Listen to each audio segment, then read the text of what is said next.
Hey, what's up, everybody?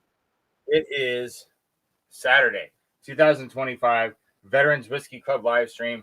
Thank you very much for joining me here. If this is your first time here, every first Saturday of the month, we get together and have a Veterans Whiskey Club live stream where we drink whiskey that is made by veterans. We have a bottle of the month that we do a different bottle every month.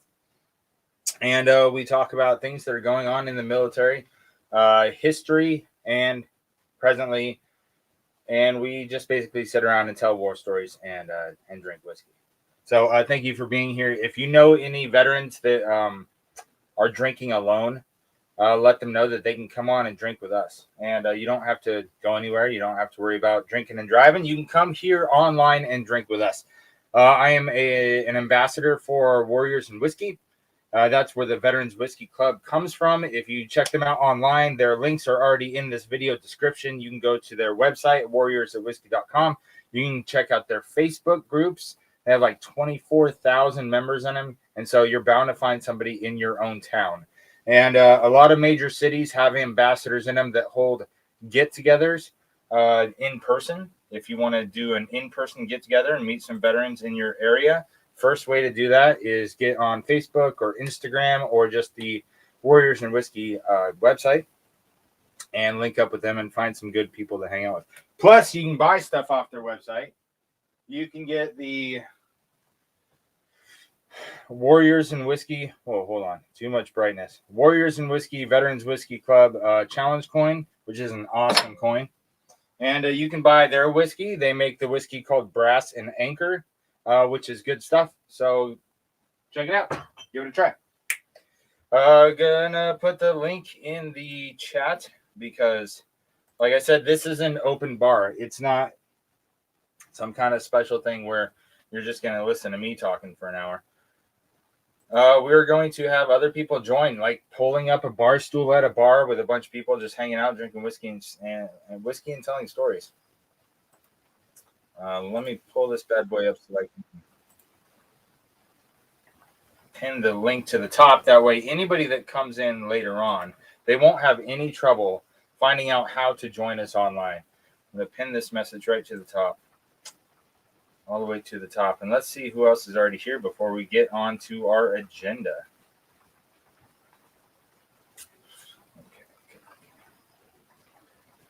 Let's see. First up to bat, Bill Reynolds is the first one in the house. Good to see you, my friend. I thought about you earlier this week. I went to the VA earlier this week on Wednesday, I think it was. I went to the VA and I was walking from my car to the front of the building because I had an appointment. And there was a veteran there wearing a Vietnam War hat. And he was at the back of his SUV with the tailgate up. And he was he had his walker in one hand, and he had a cane, like a stick, but it had a hook on the end of it, and he was adjusting his shoe. And I didn't know if he was getting in his car or getting out of his car. But I stopped and asked him if I could give him a hand. I said, "What's going on, sir? You need a hand?" I have two. And he was like, "Oh, no, I can manage. But I appreciate it. You work here?" I was like, "No, I don't work here. I'm here for an appointment." He's like, "Oh, are you a veteran?" And so short story long, we got to chatting, told him about my tours in Afghanistan. He told me about his multiple tours. He did 2 different tours in Vietnam. And we were just hanging out in the parking lot chatting for a while until I needed to go in and go to my meeting.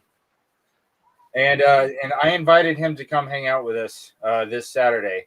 And so, Jimmy, if you're out there and you're watching, say what's up in the chat. Say, tell me, hello and that you made it, because I was hoping that you'd be able to make it. And just, you see Bill Reynolds here. We got other Vietnam veterans in the chat. So I hope you're doing well, Jimmy, and I hope that you're here with us. But if you're not, maybe I'll run into you again.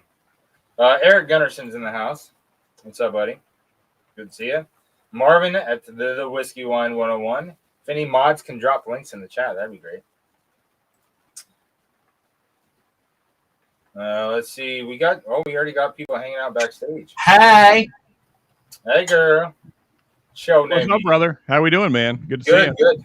Dennis is here. I haven't even gotten to the whiskey of the month yet. Okay.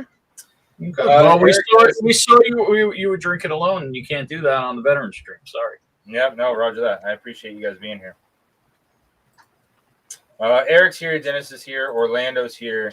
Appreciate you guys all being here and hanging out, watching. Rob's here, the shit show supervisor. Appreciate you being here, Rob. Yeah, that's my job. Just want to call out 33 people already watching. Hell nice. Yeah. Heck yeah. Right on. Appreciate you guys all being here. Dave is in the house. Gandy Road is in the house. Tracy's in the house. He's saluting present for duty. Appreciate you being here, Tracy. It's raining over here, Tracy. Is it raining over in the Puyallup zone? Cheers, Dennis. Good to see you. Russ is here. Thanks for being here, Russ. Dave.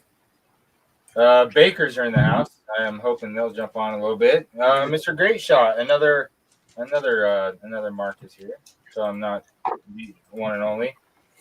Chris joining from down under. Appreciate you. Tats. Morning from Glasgow, Scotland. Wait, you're in Scotland right now? No way. You lucky bastard. That is awesome, Chris. I hope you and Lil are doing well. Rye Guy, what's up, Charles? Good to see you. The link is posted as you see. West Virginia Bourbon Guy, what's up, Charles? Good to see you. CJP is in the house. I thought you'd make it. Independent Joe. What is up, Joe? It's good to see you. Can't jump on. I'll be lurking, smashing blue hearts and pumped fists, liking the button. All kinds of great emojis going on. Independent Joe, if you're able to join in the after party once you're done doing whatever you're doing, that'd be good to have you. Patreon will see that in the thing for this, if you look in the chat or the messages, whatever, of a post on Patreon, the link to join straight from there is on there. So that way, anybody on the Patreon can join the after party if it's well after the video's already gone. Thinking ahead. You don't got to ask nobody for a link, nothing. And if any of you guys who haven't been here before are hesitant to jump on screen with us live, but if you're interested in joining the after party, that is where we just hang out off camera. So nothing's recorded, uncut, unfiltered, and it gets off the table sometimes too. So you are more than welcome. Some of the best conversations I've ever had as well. Yes, true story. David Bates. Censored. Dave, Mr. Mom, Eric, Dave, Russ. The Raging Cajuns in the house. There we go. Good to see you. Corn and Whiskey's in the house. What's up, my friend? Good to see you. Let's see. It looks like Eric's dropping some links in the house. Troy's in the house. Hey, cheers, Troy. Navy coming. How y'all doing? Good, man. Good. I was just telling a story before you guys jumped on about going to the VA earlier this week and meeting a Vietnam veteran and having a great conversation with him. Nice. One of the things that really stood out is I asked him if he goes to a local VFW or American Legion or somewhere where he can hang out with other grumpy old veterans, because he told me that him and his wife just moved out of the house and moved into a senior living community, and he hates it. And so I asked him if he goes anywhere, and he's like, no, I don't really socialize. Like, this is very different for me. And he was referring to him and me talking in the parking lot. I was like, well, maybe there's some old grumpy vets at your senior living community, but you'll never know if you never go downstairs, you know? And he was like, okay. I was gonna say I'm grumpy. I'm a vet. Yeah, come hang out. Yeah, I told him about the veterans live streams every Saturday, and I told him that I hope to see him here. So that's what I was saying earlier. Jimmy, if you made it, appreciate you being here. I'm going to toast with this month's whiskey of the month, and I got this new fancy U.S. Army. Same glass. Same glass, Mr. Papa. Wait, how do y'all? What the? Fill out a place. Is your mind blown, Sean? So the guy we just packed 7 bottles for, that's this guy. Well, go ahead and tell the story, Mark. Well, cheers, fellas. Either way, I don't have the. Cheers. I don't have the Appreciate all of you guys being here. Well, here, I'll do it. So this glass is dedicated to his father who passed away, who's a World War II veteran. Nice. Right Very there cool, man. On the Very glass. cool. Oh, Appreciate you, Corey. shit. Ting. All right, so Mariano V. Papa.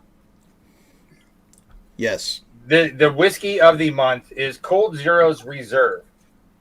Okay. There are many awesome things about this bottle. This is a 5-year-old blend of whiskeys, and it is finished in red wine barrels.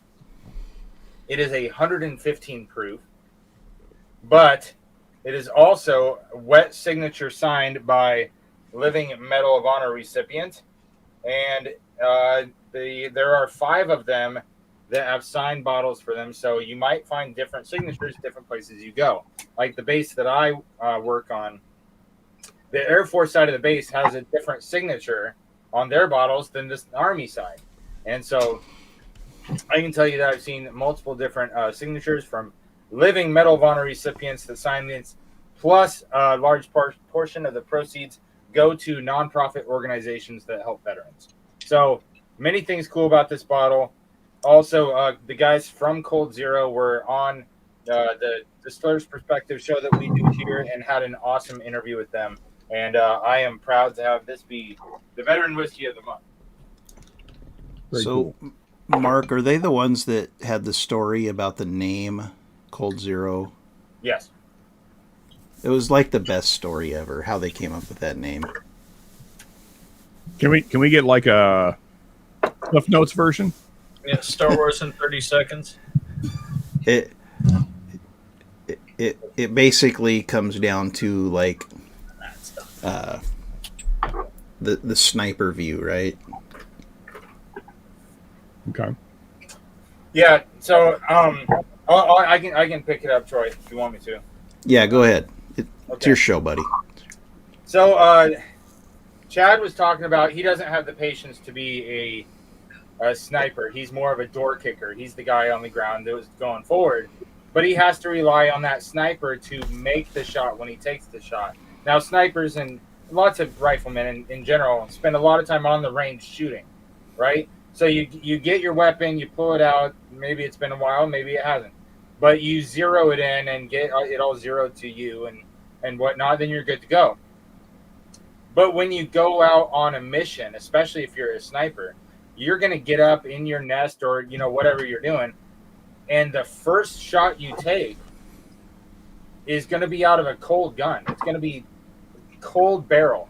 And so you want that first shot you take, your Cold Zero, to be a good shot. Okay. Yeah. I get it. I mean, as a hunter, I understand. So, yeah. And so that's why that's Cold Zero.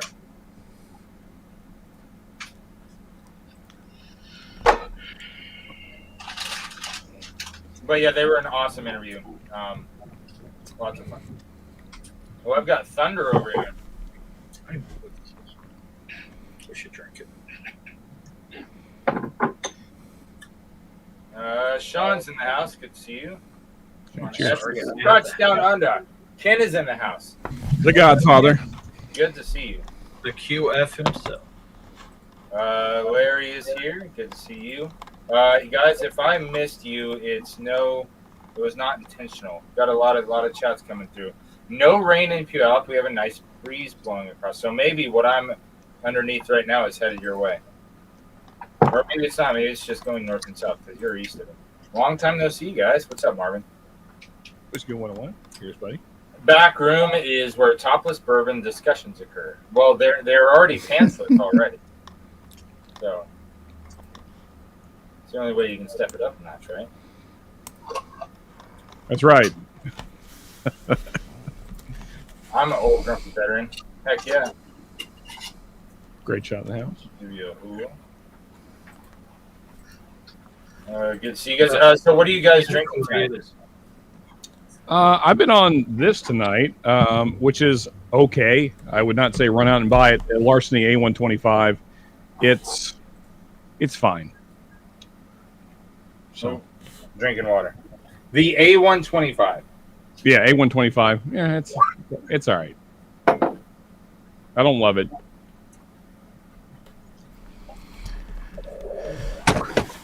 I see Ben's drinking water. I just poured up the Horse Soldier D-Day. Oh, sweet. Okay. We're killing off of Four Roses at the cork board. Well, I guess to fit the theme, I'll have some old wine. If I can reach it. Jen is in the house. What's up, Jen? I'm in the SoCal. back room now. Oh, snaps. There's a couple people hanging out in the back room. Hey, what's up, guys? Hey, what's up, Chicken Wing? Cheers. The boys are back. Boys are back in town. Oh, Mark, by the way, that signed bottle, the Air Force signature is probably more legible than the Army one. Well, actually, all 5 of the Medal of Honor recipients that they have signing the bottles are Army. Oh, well, dang. Yeah, it's So just there's no crayon on that bottle. Yeah. Just Well, a you know. different shipment, I guess, went to the Air Force side as opposed to. Us Air Force guys, we're kind of slackers anyway, so you know. Well, speaking of, we're gonna have an Air Force video in a little bit, but talking about the Cold Zero, this is our veteran-owned whiskey of the month. If you guys don't know anything about Cold Zero, you can check out their information in the video description already. Follow them on Instagram; it's totally free. Check out their website. They got a pretty good website, and you can check out their offerings that they have, and see. I think only 2 out of the 5 Medal of Honor recipients have like a backstory on there right now. But anyways, Bottle down, call a medic. Yeah. Hey, Mark, real quick on them. Is that all their own stuff? Or no, I think their contract is still in. Okay. All right. Yeah. I think in their when you had them on, I think they said they were getting it. Yeah, all their stuff's still that's here. Yeah. Yeah. Oh, nice. Okay. Nice.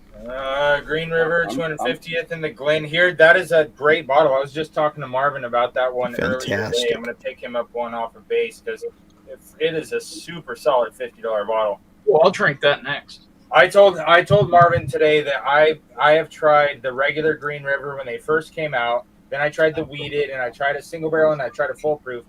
This 250th anniversary, I strongly feel like is my favorite. Man, you put a hurt on that thing.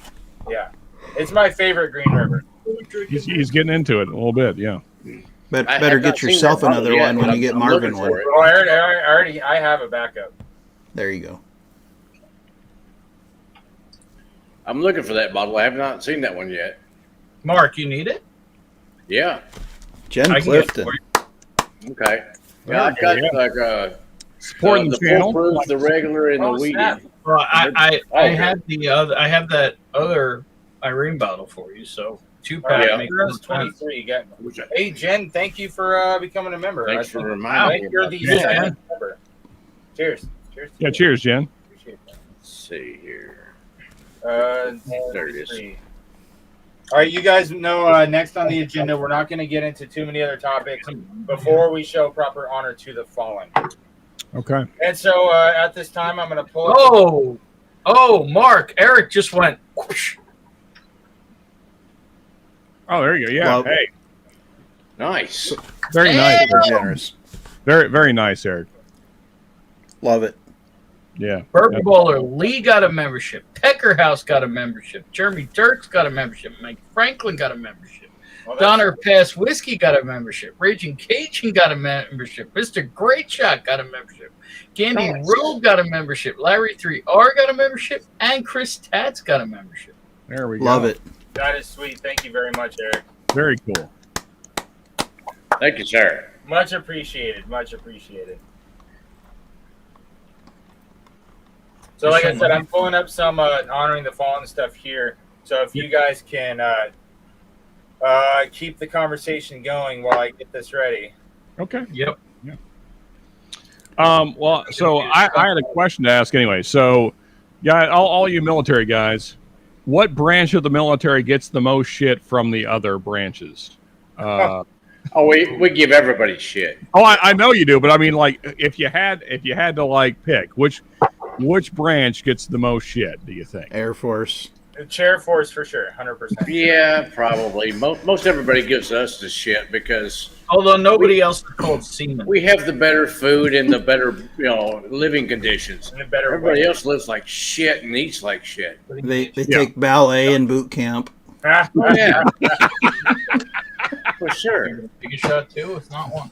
Ballet and boot camp. That's Space Force. There you go, Larry. Laundry. I saw a deal the other day where they were saying every military branch has a ball. They said now we're looking forward to space balls. Yeah. There you go. Well, I mean, it's like, what does shit sound like when it hits the fan? Marine. There's all kinds of stuff. I've heard Navy people say that Marine is an acronym for My Ass Rides and Navy Equipment. Yeah, I mean, my grandfather was a crayon eater, I guess you'd say. I'm because of him, I'm Semper Fi all day. But well, I mean, in my family, we had my cousin. My cousin was actually, I have a couple of different cousins that were Marines. My dad was Navy, but he was never on a boat. He was always in a plane, like over in Vietnam and stuff. Me and my brother both went Air Force. Yes, 2 shot glasses. So we're a mix. We all back the force. We all back the government as far as the U.S. forces go. So we're all in there in one way or another. I got you. Yeah. Yeah, my grandfather, he served in World War II, and then became an MP, which was unfortunate. I mean, not him becoming MP. That was not the unfortunate part. Just what followed. I mean, he unfortunately had to kill some of his own men.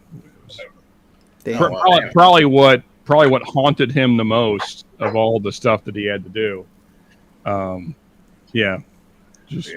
Not fun shit, but yeah. He was a tough son of a bitch, I know that. There you go. Yeah. Yeah. Rarely ever saw that man smile. You guys in the chat, anybody watching, if you have a family, friend, loved one, a buddy, an old service member you used to work with or whatever, if they were born or passed away in the month of September, put their name in the chat, and I'll throw them on the board so we can raise a glass to them here in a minute. Keep going, guys. Yeah, for sure, man.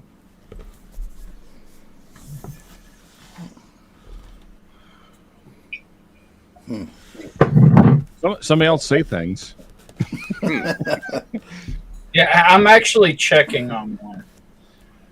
Yeah, I was just thinking the same, Ben. I am not sure when my dad passed away. Back to the Cold Zero in Cedar Ridge. I'm going to be in Iowa, where Cedar Ridge is.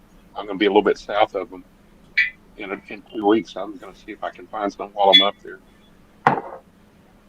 Well, I'm getting my onto the phones ready here. No, 250th shots.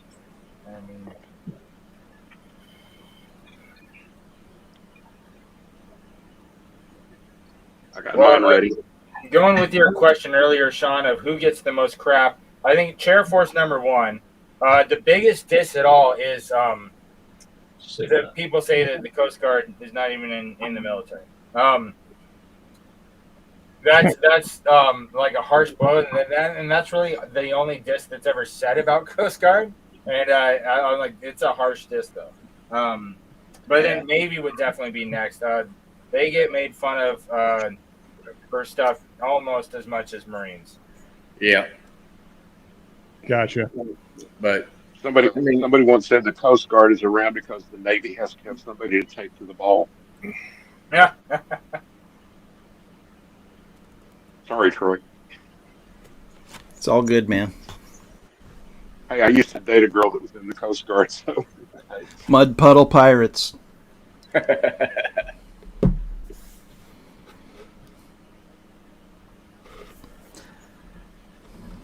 right, so I just finished the poll. So the poll is in the chat. What military branch did you or your family serve in? Army and Coast Guard are together. Navy and Marines are together. Air Force, Space Force are together. And then we have other countries' military. Fitting. We have a lot of people from other parts of the world that watch this show, because being in the military is not just an American thing. There are a lot of other great countries that have great military units that I got to work with in Afghanistan in particular. I got to work with the Germans a lot. I got to work with Canadians, Czechs, Jordanians. I saw a bunch of like Japanese and Egyptian soldiers when I was in Bagram. I saw soldiers from military personnel from all over the country. All over the world. And they're good. They're great people. They're just like us. They're good, good-hearted, just military folks that any of us could grab a beer with. Yeah, man.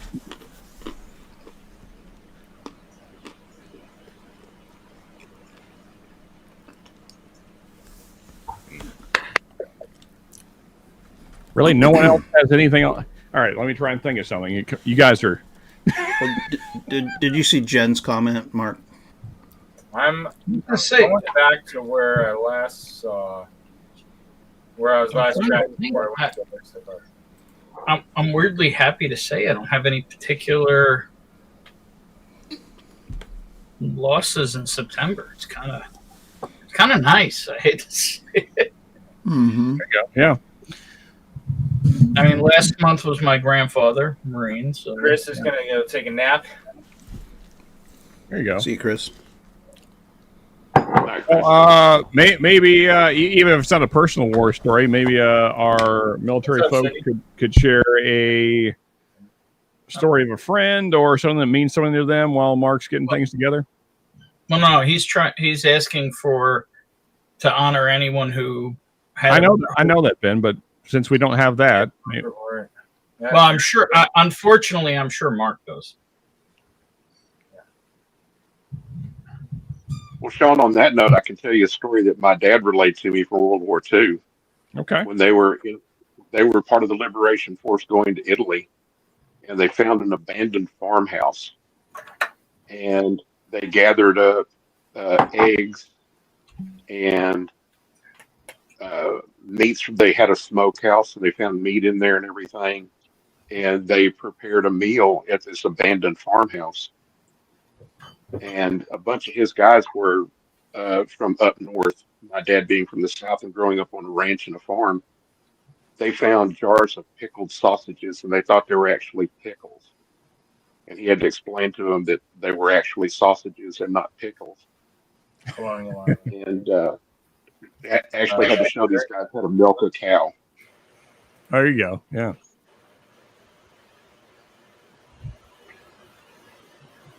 Wow, not one loss in September. This is wild. Troy, did I miss something from you? No, I was just saying goodnight to Laura. Oh, okay. Good night, Laura. Jen was talking about Earn. Yep, I put Earn on the board. Thank you. Okay. Thanks for making sure I saw that. For some of my horse soldier. Here. We got the Green River 250s going there. Nice. Are you doing it out of shot glasses? Oh yeah, Honor of Fallen's a shot, dude. Yeah. You kidding? I'm gonna do some horse soldier 250th now. Nice. Okay. Solid bottle. So honoring the fallen, I've got on the board. I've got Sergeant Controlla. Controlla, am I saying that right, Orlando? Yeah, it's Controlla. You got it. Controlla. Orlando here, his father was in World War II, and he died in September 5th. So yesterday was the anniversary of that. But he died in '87, so he made it through World War II. And so raising the glass to your dad for sure. Yeah. And your friend Bobby Henry, who passed away on the 14th of September. He was born in September. I It was appreciate you sharing. birth and death month for both of them. Let me see it. Bobby was in the Navy, and he and I were police officers together in Texas in the DFW area. That's how we met. All right, and so this is a picture of your dad that you sent me to share with everybody. Yes, that's him. And I'm assuming this is. That's Bobby and his son. That's awesome. That's about a 4-year-old picture. Well, I tried to get a uniform picture from his daughter and from his cousin, but I wasn't able to get one. Not yet. I appreciate you sharing. That's awesome, and sorry for your loss. Yeah, man. Yeah, I put Ern on there. Here's So you guys know Ernest. His grandpa, Sergeant Stevenson, was in Iwo Jima. His birthday's in the month of September. One of my buddies that I was in the barracks and would drink with, his name was Reyes. He died in the month of September back in. That can't be right. He died September 7th. And we went to Afghanistan together. He was in the Army for a long time, and he got killed back here in the States on his motorcycle getting hit by a drunk driver. Oh, jeez. Oh, shit, man. Yeah. And that's tomorrow. Yeah. Wow. It's right now. We're in it. Yeah. Yeah. Sorry, Mark. If you guys remember last September, vaguely, I had found out the day before we did the live stream that my good friend Sergeant Rankin passed away the day before the veteran stream last year. So yesterday was his anniversary. Damn. Damn it. Shit, man. Well, here's to John. Yeah. Cheers to him, man. Yeah. So, my great grandfather, born in September, champion revolver shooter. All right, I'm putting your grandpa down, Ken. Oh, and I've got Ern on here, Jen. Yeah, it's not only when they pass; it is also if their birthday or something else extremely memorable was. Yeah, just in September. Any reason we have to honor them and say their names so that they're never forgotten. Yeah.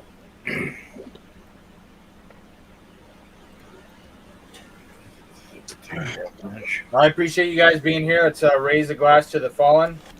Yes. So that we never forget them. We cherish the memories of those that are no longer with us, lest we forget. Until Valhalla. Cheers. Yes, indeed.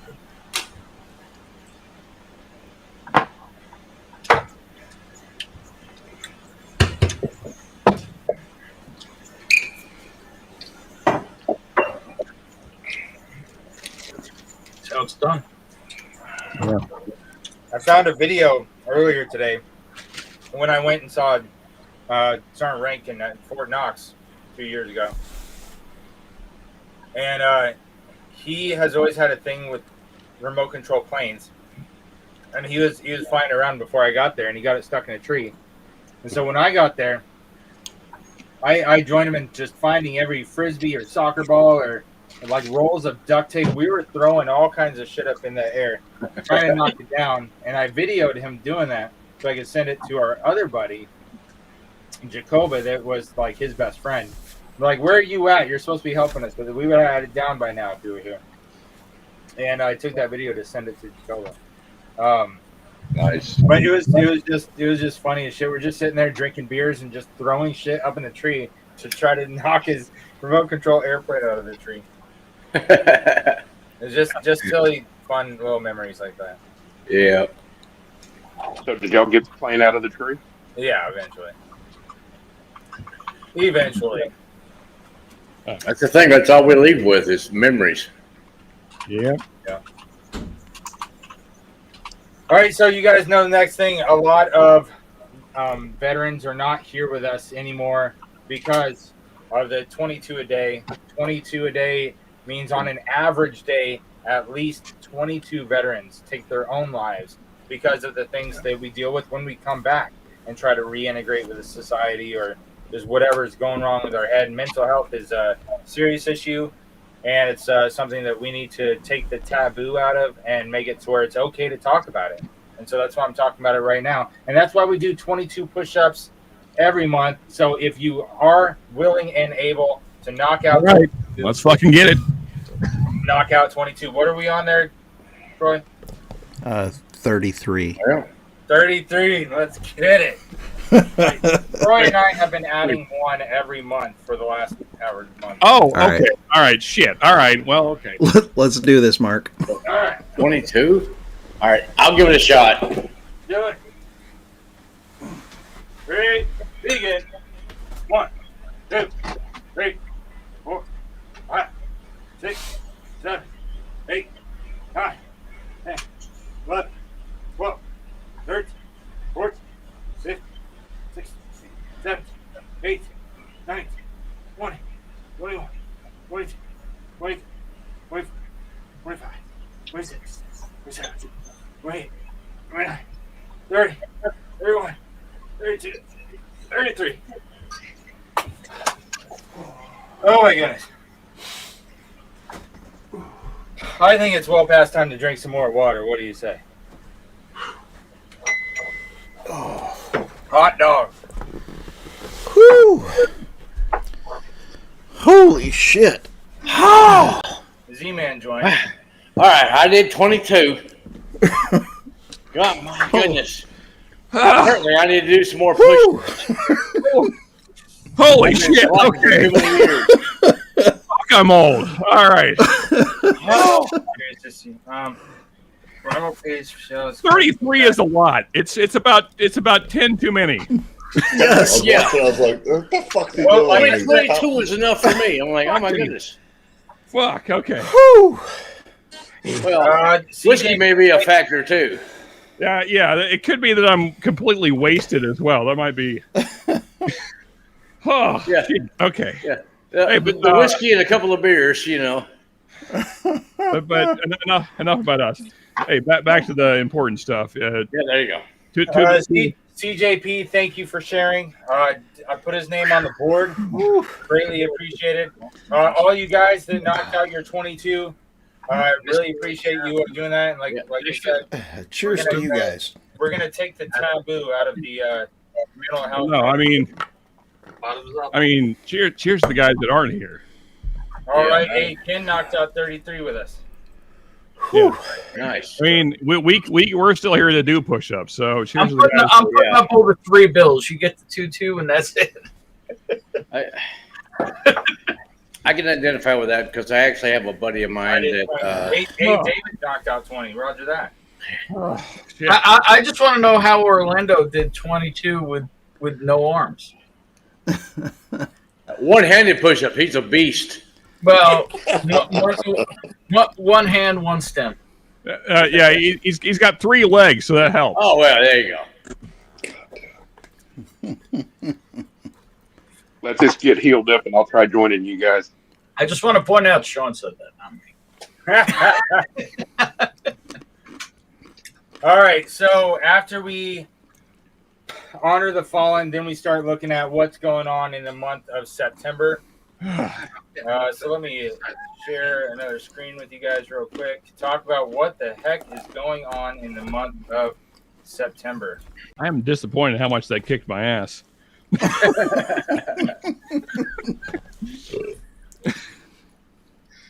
All right, so the first one on the docket is Patriot Day, is in the month of September. Okay. Let me see if we can. Oh no, I can't just do a quick switch like that. I've got to totally.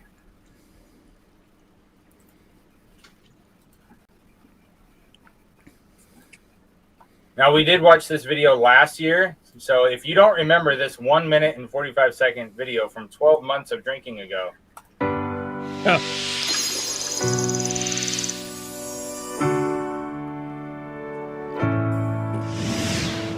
you ever heard of the word patriot?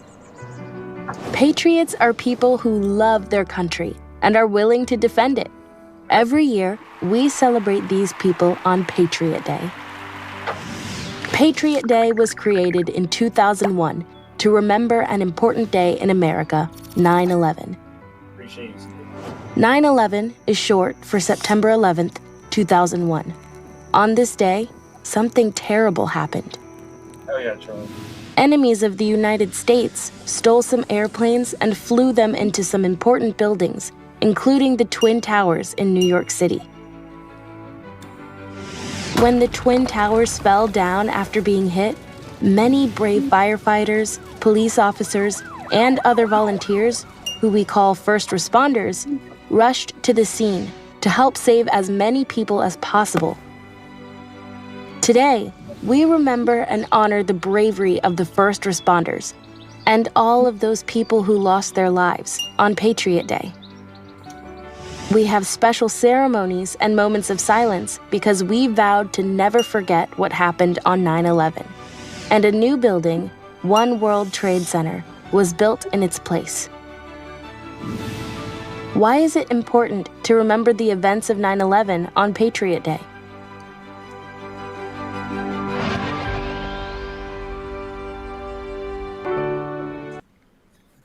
All right, so as if it needed an introduction, Patriot Day is what we call September 11th. Now, that's what we call it now. Next on the holiday schedule for the month of September is the Air Force's birthday. So we were just talking about the Chair Force and all the love they get. So you know which day is the Chair Force's birthday, right? Yep. All right. It is September 18th. And so I'm going to share with you guys this fun Air Force video I found. Oh no. Yeah. Oh yes. Is it just a guy cooling off in front of an air conditioner? My dad retired from the chair force.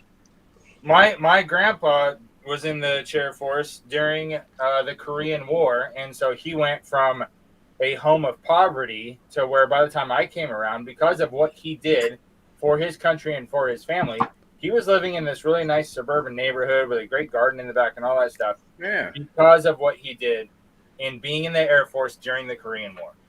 Okay.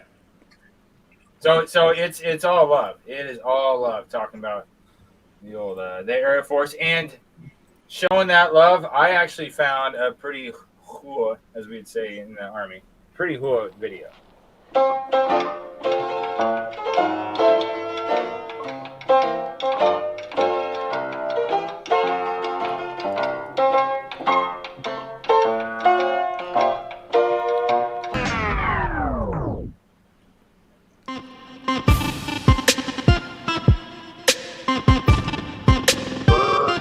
Yeah, baby. Hell yeah. 135. Fucking angel of death right there. And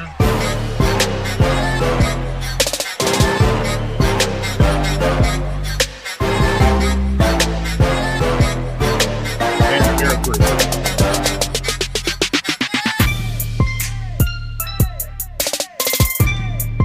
The 15, 16.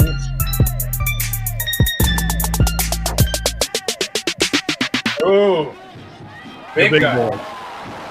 Big gun. So happy birthday, Air Force. My brother-in-law's in the Air Force right now. I got nothing but love. Even though we make our jokes. Don't forget Indy Joe's daughter, too. Oh, yeah. There you go. Thank you. She's in the Air Force. Mark, if you don't mind a brief interruption, I hope that won't take away. But so, scale of 1 to 10 of badass paratroopers. What do we think? Paratroopers are pretty badass. Yeah. Yeah. There's a lot of training that goes on with that shit. Yeah. I don't know, man. I'd probably put Green Berets as number 1 because they have to be not only just as physically strong to keep up with the rest of the Special Forces community, but they have to be extremely intelligent and know multiple languages because they have to work with other armies to get them to die for their own country, so our guys don't have to. Yeah. Potentially ride And you have horses to into be- combat. You have to be charismatic to do that too. So you have to have a lot of things that a lot of other SF dudes don't have as Marine. Yep. But when it comes to the Navy SEALs, the Rangers are kind of pseudo special forces. But Rangers, PJs, Navy SEALs, yeah. I don't know where I'd rank all the other countries, like with their SAS and all the other commandos from other militaries. I don't know where I'd rank them because I don't know enough about them. Gotcha. But did you have something in mind, Sean? No, I just throwing out a random question just for fun. But I mean, I especially like the OG paratroopers, like during World War II, Vietnam, those kind of times. They were doing some crazy shit, just being dropped into just absolute hell. So, Yeah, they're still doing crazy shit now. yeah, I know they are. It's just it was kind of some next level stuff back then. But Yes, sir. So cheers to Donner Pass whiskey. He was Air Force for the whole last half of the 80s. That's awesome. Wow, Nice. there you go. that's right. And Donner bought himself Cheers, some free, and it was just his birthday, actually. James Morgan turning. No, actually, we could raise a glass. It was Donner Pass's birthday. Oh, Roger, happy birthday! Monday is Donner Pass's birthday. Yeah. There you go. Uh-oh. Happy birthday. And he bought himself a crap load of old scotch at that were around his Air Force days at auction for his birthday. Yeah. What's Awesome. up? What's up, Neo? And Neo too. Cheers to you. Glad that you could be here. All right, so you guys remember on the schedule what comes up after the Air Force's birthday on the Saturday calendar? No. No. I'm pretty drunk right now. I don't remember much of anything. All right, It's almost 40 people enjoying this right now. Just Yeah. saying. Cheers to all of you. serious note, the third Friday of the month, in the month of September, the third Friday of the month is the POW MIA Remembrance Day. It's like the national, the recognition day. And so I played an awesome heartfelt video last year, and I didn't want to replay that one again. I found something that that some people might not know about. If you go into any chow hall, I know at least in the Army, in the Air Force chow hall I've been in, I was just too amazed by all the crab legs and the beautiful blondes in there. When it comes to every I got a lot of haircuts in the Air Force. every got good food, baby. hall I've ever been in, they have a table dedicated to the POW and the MIA. There you go. This table is in every Army chow hall. There you go.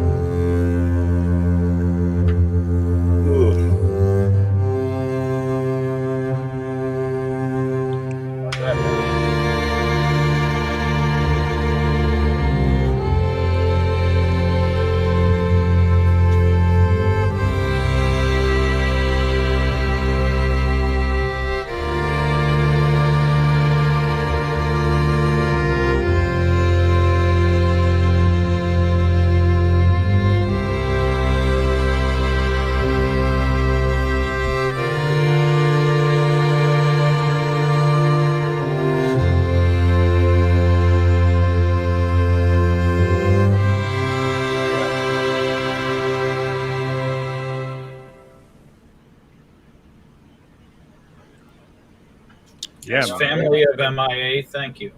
Yeah. For doing that. Yeah, the POW and MIA, that white round table is always there. Sometimes I've seen the chair out like that, and other times I've seen the chair pushed in. But in a lot of them, more than most, the chair is tipped forward. Like, so the back of the chair is kind of resting on the table, showing that nobody is sitting here.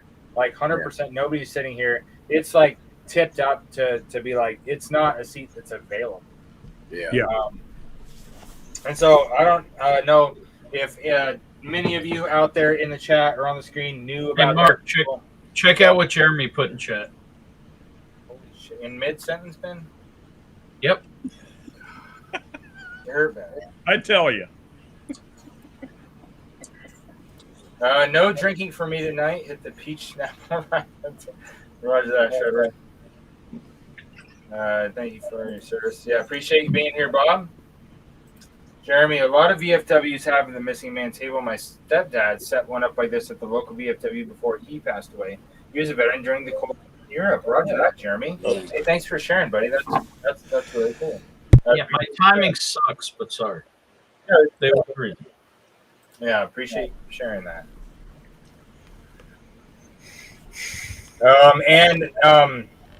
The last Saturday of the month, in the month of September, is Gold Star Families and Mother's Day. And so just wanted to share with you guys those significant days on the calendar for the month of September when we're looking at things going on around the world and in our space during the month of September. For sure, man. Appreciate it. All right, so one of the things I did when I transitioned in my job, I went from one battalion to another battalion, and so I had to move offices and like learn a whole new set of responsibilities that they wanted me to do with the battalion that I'm with now. And so I got to set up a new office, and so the calendar that was in my old office, I had a big whiteboard calendar. So I really like my desk, how it is, and I just found it appropriate to get one of those, you learn a new fact a day type calendar that has a little thing you peel off for each day. You guys know the type I'm talking about? Yeah. Yep. Yeah. Oh, okay. So I got the History Channel's This Day in Military History calendar that I ripped off. And for September 2nd, it said this a significant thing in military history is September 2nd was in 1964 was the day September 2nd is when Alvin York died. Now, if you guys don't know who Alvin York is, he is one of the highest decorated soldiers from World War I. And so I grabbed a video about Sergeant York, which just the name Sergeant York might sound familiar to you guys because there was a movie made about him. Yeah. And so if you guys are, unless you guys have anything that you want to talk about that we just went over, then we can talk about Sergeant York because he passed away on September 2nd, 1964, which of course is a long time after World War I. Yeah. So, Yeah. he was a true badass for all he's done. So if anybody has anything you want to talk about before we go on to that video, speak now or forever hold your peace. Play the video. Roger that. Hey, sweet. Cindy knows what's up. Gary Cooper played Sergeant York. Absolutely. Good job. Now, if you just Googled it, and I'll take back my verbal high five. But if you knew just because you know, then that's freaking awesome. I think Cindy knew. It's quite possible. All right, so this is a story about Sergeant York, which I had a great time learning about when my calendar told me to learn about it on the 2nd.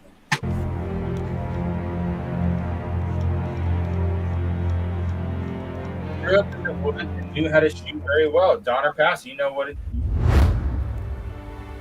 Alvin York was a deeply religious man out of Pall Mall, Tennessee. He registered for the Selective Service and responded when called, but he was conflicted about fighting in the war. Oh, that's I was worried clean through. I didn't want to go and kill. I believed in my Bible. Conversations with his commanding officer, also a devout Christian, convinced York that God intended for him to fight and would protect him in the war. And he would have particular need of protection on October 8th, 1918. York kept a diary throughout the war and described the events of that day. This was our first offensive battle in the Argonne. We started over the top at 6:10 a.m. and the Germans was putting their machine guns to work all over the hill in front of us and on our left and right. So I was in support, and I could see my pals getting picked off until it almost looked like there was none left. We got through the shells and the gas and occupied Hill 223, which was to be our jumping off place for the advance on the railroad. When the 0 hour came, we went over the top and started our advance. We had to charge across a valley several hundred yards wide and rush the machine gun emplacements on the ridge on the far side. And there were machine guns on the ridges on our flanks too. So you see, we were getting it from the front and both flanks. Well, the first and second waves got about halfway across the valley and then were held up by machine gun fire from the three sides. It was awful. Our losses were very heavy. Our boys just went down like the long grass before the mowing machine at home. And to make matters worse, something had happened to our artillery and we had no barrage. So we decided to try and get them by a surprise attack in the rear. York and 16 others from his battalion were working their way behind the German lines to try to take out the machine guns that were defending the line. They were able to overrun one German unit, capturing a large group of German soldiers. But while they were contending with the prisoners, they were sprayed by machine gun fire from a ridge beyond them. I was in the hospital with my son for 18 Son of a months. biscuit. When he got injured, I knew I had to be strong. Freaking YouTube. 9 men went down, 6 dead. Corporal York was the highest-ranking man left. York left his men to guard the prisoners and worked his way toward the German machine gun nest alone. Those machine guns was spitting fire and cutting down the undergrowth all around me something awful. And the Germans were yelling orders. You never heard such a racket in all your life. I didn't have time to dodge behind a tree or dive into the brush. As soon as the machine guns opened up fire on me, I began to exchange shots with them. Every time I see the German, I just teched him off. At first I was shooting from a prone position, just like we often shoot at the targets in the shooting matches in the mountains of Tennessee. And it was just about the same distance, but the targets here were bigger. In the middle of the fight, a German officer and 5 men done jumped out of a trench and charged me with affixed bayonets. They had about 25 yards to come, and they were coming right smart. I only had about half a clip left in my rifle, but I had my pistol ready. I teched off the 6th man first, then the 5th, then the 4th, and so on. That's the way we shoot wild turkeys at home. You see, we don't want the front ones to know that we're getting the back ones. And then they keep on coming till we get them all. Of course, I hadn't time to think of that. I guess I just naturally did it. I know, too, that if the front ones wavered, or if I stopped them, the rear ones would done drop and pump a volley into me and get me. Then I returned to the rifle and kept right on after those machine guns. I hollered to them to come down and give up. I didn't want to kill any more than I had to. I'd take a couple of them off and holler again. Faced with his growing losses, the German lieutenant commanding the unit called out in English to York, offering their surrender. York accepted. As a memorial, in the French village of Château-Chéry, states, armed with a rifle and pistol, he silenced a German battalion of 35 machine guns, killed 25 enemy soldiers, and captured 132. Wow. Unlike Freddie Stowers, Alvin York had the good fortune to survive his Medal of Honor action. He was quickly promoted to sergeant and given the Distinguished Service Cross for his actions. Months later, the commanding general of the American forces, General Pershing, presented him with the Medal of Honor. Sergeant York, as he is remembered today, survived the war and returned home to great acclaim. His story was published in the Saturday Evening Post, which had over 2 million readers.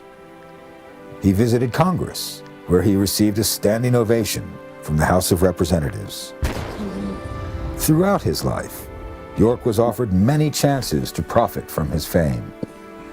He refused multiple offers to purchase movie rights to his story or to be a product spokesman. As a result, he frequently had problems with debt. But he lent his name to several charitable causes and civic projects. He did finally agree to sell rights to his story and use the funds to finance a Bible school. The movie, Sergeant York, starred Gary Cooper and was nominated for 11 Oscars, winning 2. Wow. That's awesome. Fat Electrician does a great job of covering his life story. One of the craziest. I mean, one guy made a German battalion of 132 men surrender single-handedly. Fucking crazy. And like, they were shooting at him the whole time, and they thought it was multiple men shooting back because that's how just crazy he was. Yeah, it's one of the craziest stories that Fat Electrician's ever done, and it's one of the craziest military stories ever. Yeah, when you surrender to one dude. I'm sure the commander's face dropped. Like, yeah, you? Come on. Yeah. And like the German testimony after the fact is pretty epic. Like, Don't forget. We're drinking water, buddy. They thought they were being shot at by like dozens of men, and it was just him. Yeah. Cheers to Sergeant York. Yes, absolutely. So yeah, Sergeant York passed away September 2nd, 1964. Yeah, absolute badass. A Tennessee man. Absolutely right, David. True story. He was a one-shot, one-kill guy. Yeah, I especially thought it was impressive, the whole thing where he sees 6 guys coming at him, so he shoots the back one first. And keeps going. That's a level of just reaper. Well, and presence of mind. You know, there's intention in the actions of true soldiers like that. That's freaking awesome. Well, I mean, like he says in his own testimony, he just did it because that was like natural to him, because you know, if you shoot the one in the front, that the rest are going to scatter, and you didn't want that to happen. So, it just right. They just look back and go, "Hey, where'd he go?" Like, oh, I'm all alone now. That's weird. Yeah, guys, freaking epic story. Yeah, and one of the cool things about that is that they said that he kept a diary that he wrote in. Yeah. Every day while he was in the war, and so a lot of their commentary, I'm assuming, is from the diary, which is really cool. Yeah. And I wish I did that for all 4 of my deployments. The only one I did that for was my second deployment, that I kept a daily log kind of thing. That's awesome. But it didn't have that kind of detail. For September 13th, it says we had a very long day clearing the route New York North. We didn't even get all the way down it. We found 4 IEDs, and we found all the command wires, and there was not much help from the Husky. Dismounted all day and loved it. And that's all I wrote for the whole day of September 13th. But yeah, that was the only deployment that I kept a log like that. That's so cool, man. Yep. I'm gonna get out of here for the night. So, all right, love y'all. All right, great shot. Cheers, buddy. Cheers, see you, bud. Good night, buddy. Thanks for hanging out. Oh yeah, thanks for having me. Cheers, brother. Absolutely.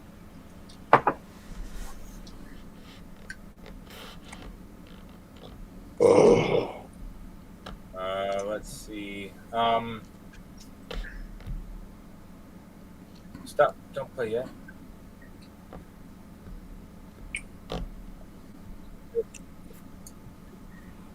Autoplay. Hold on. I've got a really cool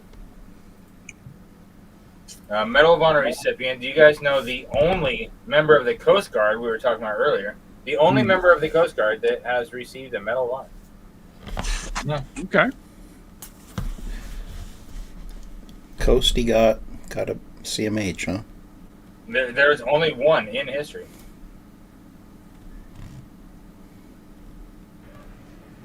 On September 27th, 1942, during the Battle for Guadalcanal, Signalman First Class Douglas Munro volunteered for a perilous mission to evacuate a battalion of nearly 500 US Marines whose position had been overrun at Point Cruz.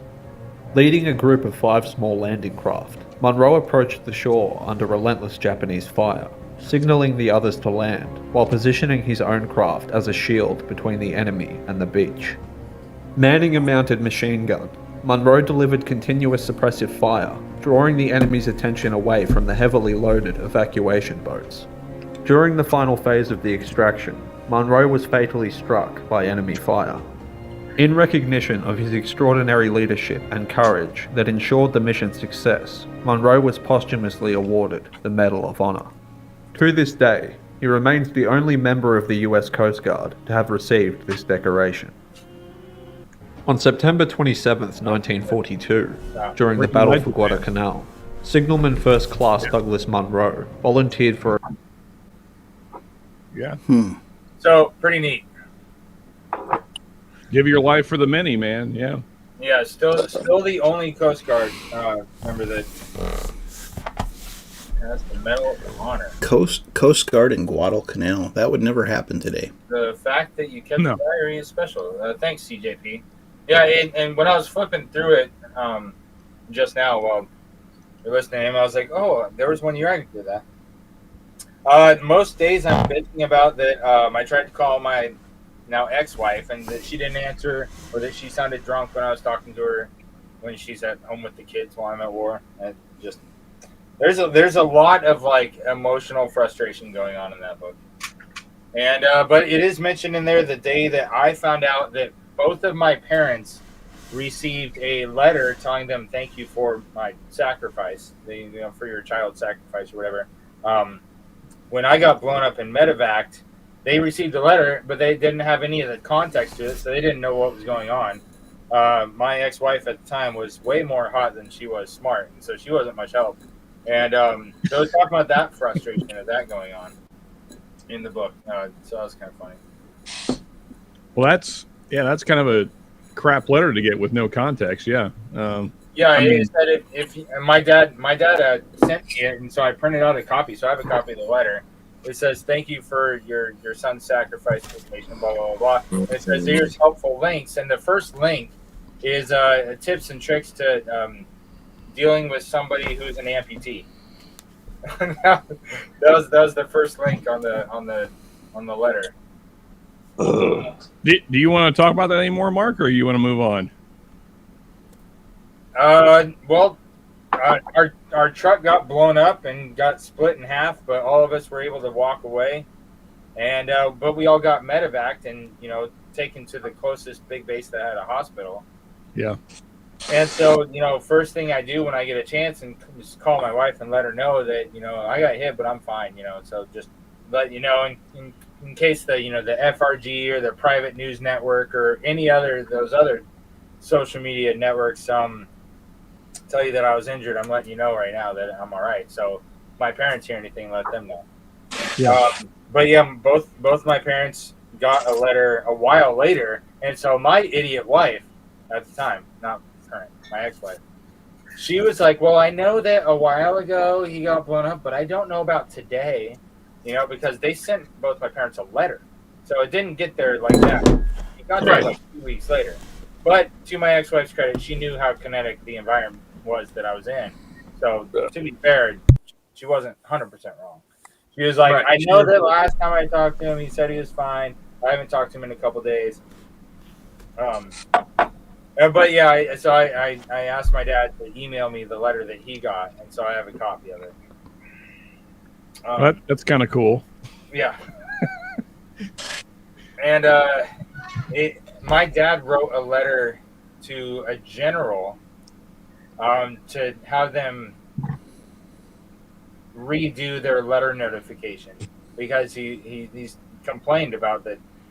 He got this letter with no context, and it doesn't say anything. It just says, "Oh, thanks for your son's sacrifice," and it's like, well, with that little information, you just send the parent in a freak mode. Like, what, did he die or something? Like, what the hell?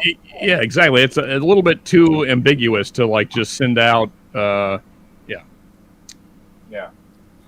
The Coast Guard has it hard unless changed under the Department of Transportation their budget was minuscule. Yes. Yeah, big time. Well, in fairness, everyone's budget is minuscule compared to the Department of Defense. Yeah. That's accurate as well. Except maybe the U.S. Mint. Nah. Yes. The Fed's got all the money. Yeah, CJP, I absolutely agree. Where do you think the money comes from to pay the Department of Defense? Fucking knows.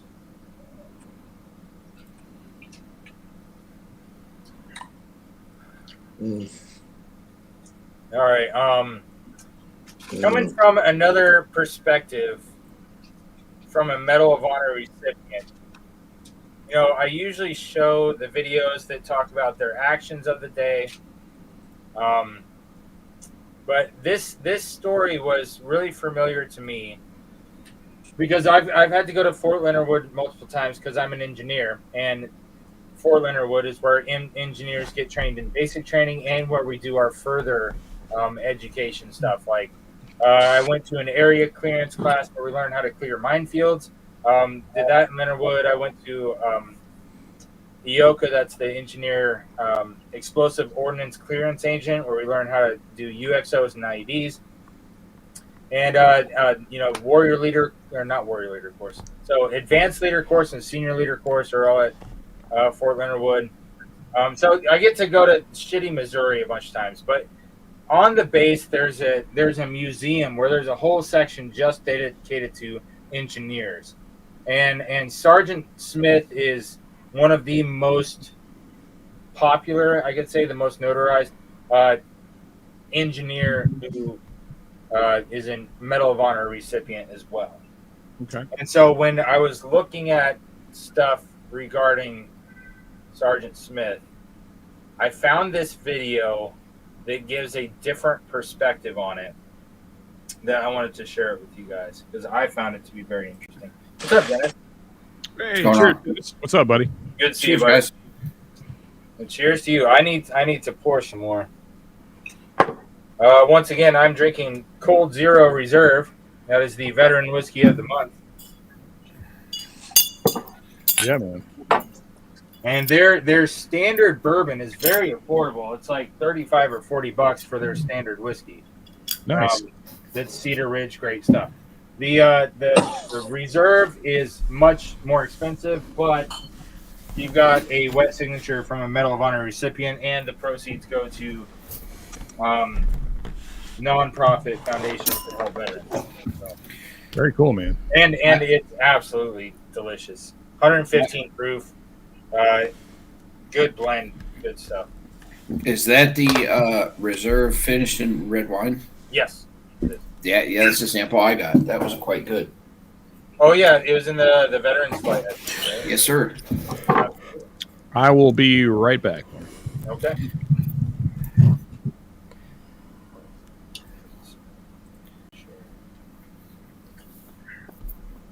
So what are you drinking tonight, Dennis? I just poured that bottle I was telling you about. If you wanted to sell to me.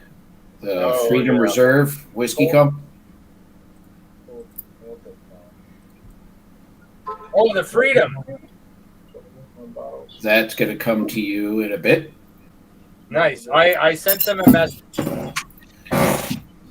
It actually comes with a dog tag that has the it honors the Zach Hollingsworth that actually created that company, and unfortunately took his life to PST. Yes. when I was checking them out, that's one of the things I found out is that the one of the co-founders of that company, the Freedom Whiskey, took his life after they had already founded the company, and his wife took over as one of the leaders of it to honor his memory. It's great sourced MGP. Felt like a DEA agent. So on my first deployment, I was in eastern Afghanistan in the mountains, and I saw fields of opium, or not opium, poppy plants, right? Fields. Yep. And so I was like, most of the fields we've gone by that, you know, have been crops and stuff like seed, grapes, tomatoes, onions, stuff like that. I saw one of those, all these big flowers, but I was looking at it from above, up on a ridge line.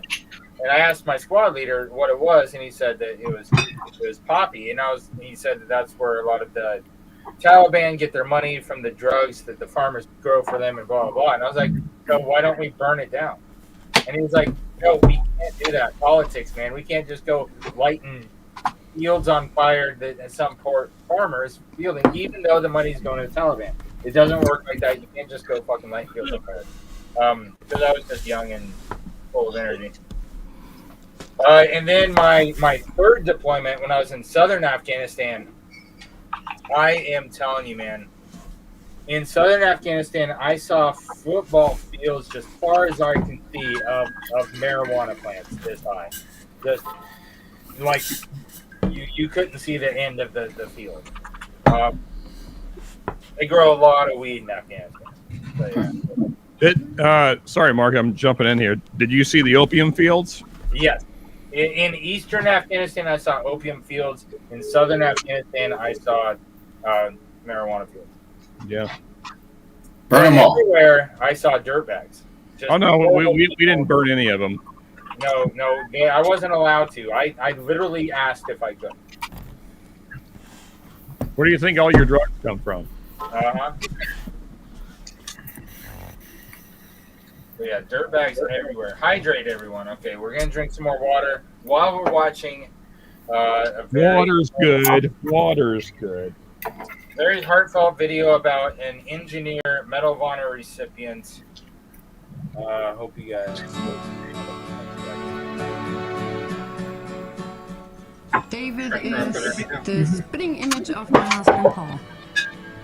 He is very loved by everybody, and he's a typical teenager. In 2003, his father, Sergeant First Class Paul Ray Smith, was killed in Iraq. His unit was ambushed, and he single-handedly held off up to 100 enemy soldiers so that his wounded brothers in arms could escape. He received the Medal of Honor, which the President of the United States presented to David.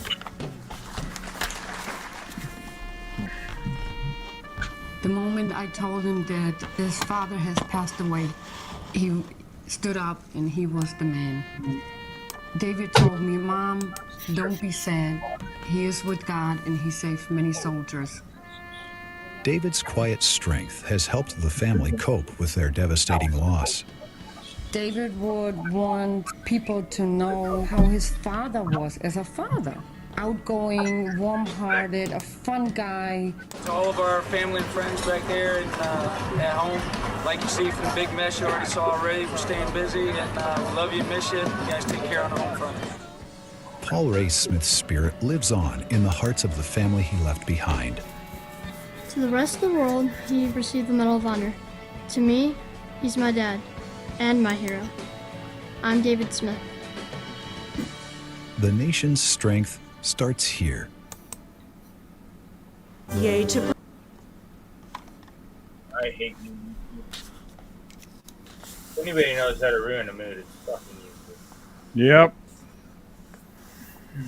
Yeah, so I thought that was a really cool video because most of them either focus on the actions that they did that day or they try to recreate it or something. And that one showed the way his family is carrying on in his memory. And I hadn't seen a video like that before. That's a tearjerker. Yeah. Strong teenager, yeah. Afghan weed, never knew it existed. You know, there's so much. Afghanistan makes a lot of hashish. Oh yeah, dude, they fucking chew on it like it's chewing tobacco down there. You see some of these just losers down there. But and it stinks, and they just chew on it and get high, and it's great. What a great man. Yeah, he was great. Cheers to his son that is strong after losing his father, putting his own life on the line for his son. Yeah, they said that he grabbed the machine gun and held back over 100 enemy fighters. That way, everybody that was in his unit behind him could get out of the area. And he didn't make it. Very similar to what we talked about last night, or not last month, with my buddy Solis. Same kind of thing happened in Afghanistan.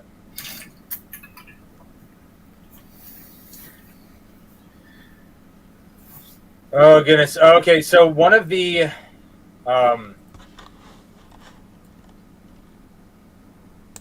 wait, hold on. This isn't the right one, is it?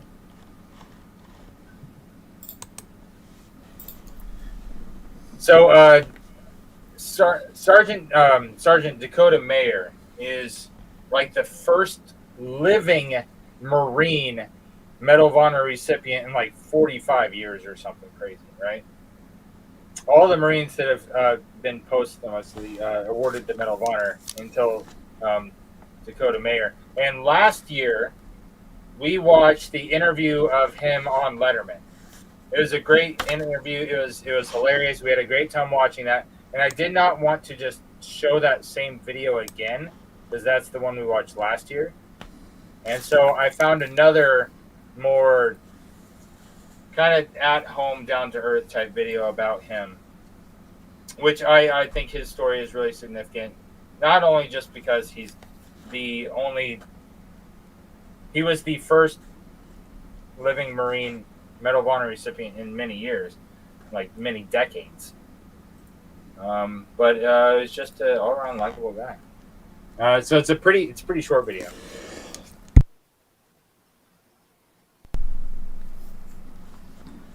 From Columbia, Kentucky, who has since left the Marine Corps, will become the first living Marine to be awarded the Medal of Honor in 38 years.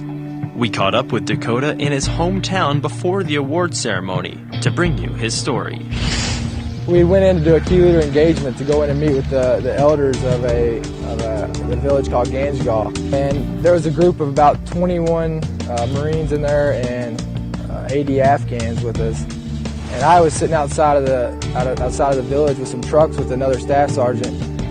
And they ended up getting hit. And a little ways into it, air support wasn't coming in, so we decided we should go in there and try to help them get out. Risking his life even when a medical evacuation helicopter wouldn't land because of the blazing gunfire, Meyer charged through enemy machine gun and rocket-propelled grenade fire to help rescue and evacuate his Marine, sailor, and Afghan brothers. We made 5 trips in there, and when we got in there to find them, they had already been killed.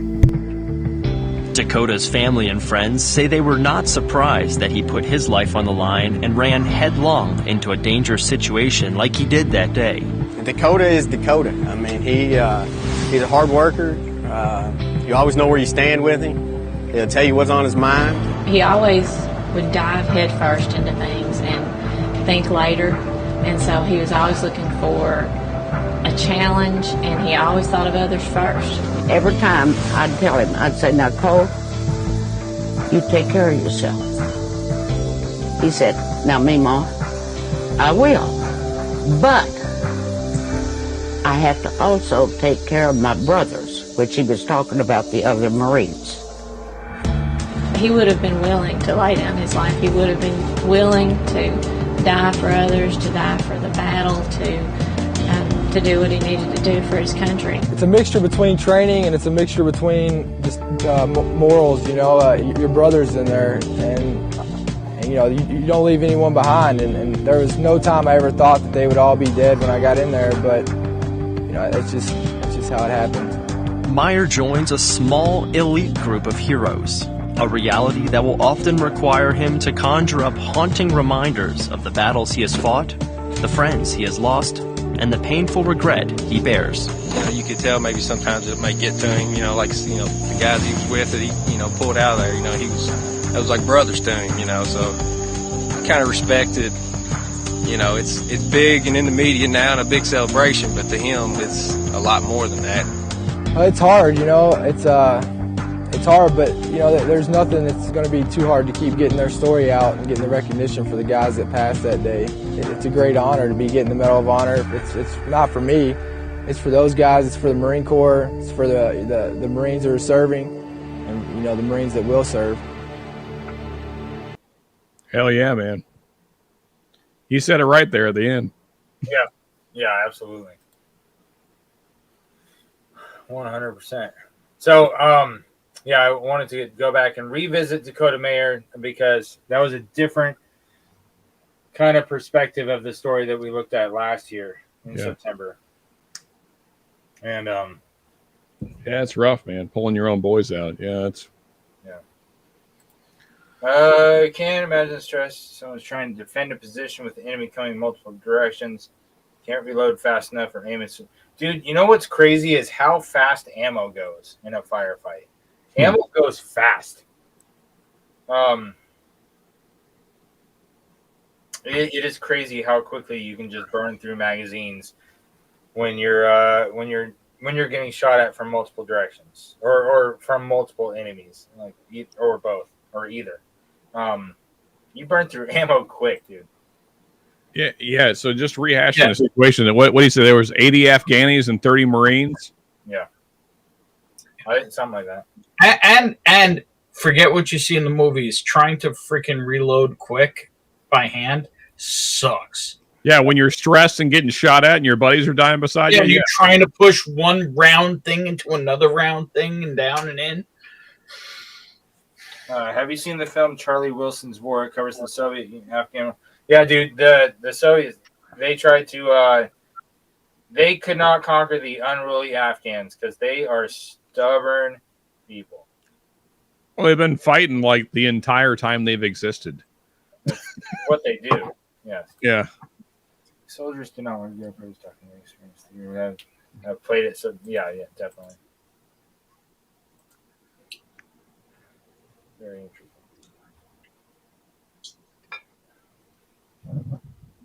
Even Russia gave up on conquering Afghanistan. Basically, everyone has. It's like Alexander the Great. Yeah.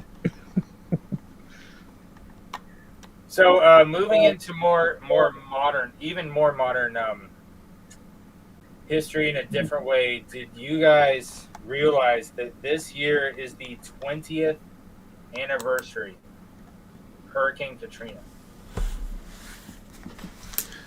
It's been 20 years already? George Bush hates black people.